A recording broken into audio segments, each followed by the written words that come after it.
यवतमाळ वाशीमध्ये सुद्धा आता मतदानाला सुरुवात झालेली असल्याचं कळतं आहे आणि आमचे प्रतिनिधी या सर्व घडामोडींवर लक्ष ठेवून आहेत।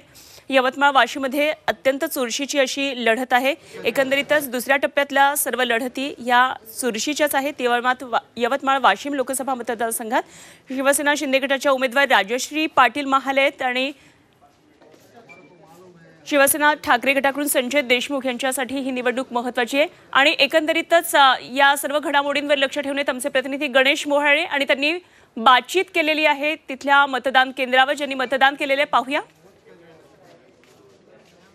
टप्प्यातील मतदान प्रक्रियेला सुरुवात झालेली आहे आणि प्रत्यक्षात मतदानाला सकाळी 7 वाजल्यापासून सुरू आहे मतदान आणि पहिलंच मतदान ज्यांनी टाकलं ते नागरिक आपल्यासोबत आहे। काय सांगाल दादा, आज तुम्ही पहिलंच मतदान केलेलं आहे? आम्ही विकासाला मतदान केलेलं आहे, प्रोग्रेस जे करतील त्यांच्यासाठी मतदान करत आले त्यांना मतदान केलेलं आहे आणि हमेशा प्रत्येक वेळेस आमचा पहिलाच नंबर असतो वोटिंग करण्यासाठी। कोशिश आम्ही तीच करतो सकाळी 7च्या अगोदर यायचं आणि आज सुद्धा मी आणि माझी पत्नी, मी ॲडव्होकेट बगडिया वाशिम, उत्साह आहे सगळ्यामध्ये असं आहे। निश्चितच नागरिकांमध्ये उत्साह आहे। आपल्यासोबत काही महिला सुद्धा आहेत। काय सांगाल ताई, आज मतदान केलं तुम्ही?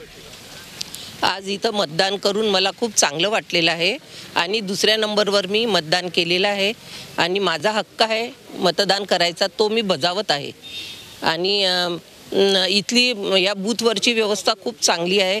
सिनियर सिटीजनसाठी त्यांनी आम्हाला खूप हेल्प केलेली आहे। त्या हिशोबाने मी ह्या लोकांचं पण धन्यवाद करते की आम्हाला खूप चांगली व्यवस्था दिली आणि इथं मला खूप चांगलं वाटलं। निश्चितच निवडणूक विभागाच्या वतीने सुद्धा मतदान केंद्रावरती चोख तयारी करण्यात आलेली आहे। आपल्यासोबत सिनियर सिटीजन आहेत। काय सांगाल, आपण मतदान केले?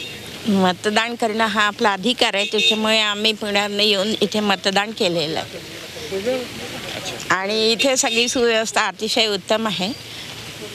आपण बघू शकतो की मतदारामध्ये अत्यंत उत्साह आहे आणि ह्या आजीबाई चक्क पुण्यावरून येथे मतदान करण्याकरता आलेल्या आहेत। निश्चितच यावेळेस मतदानाचा टक्का सुद्धा वाढू शकतो। गणेश मोळे, झी मीडिया, वाशिम।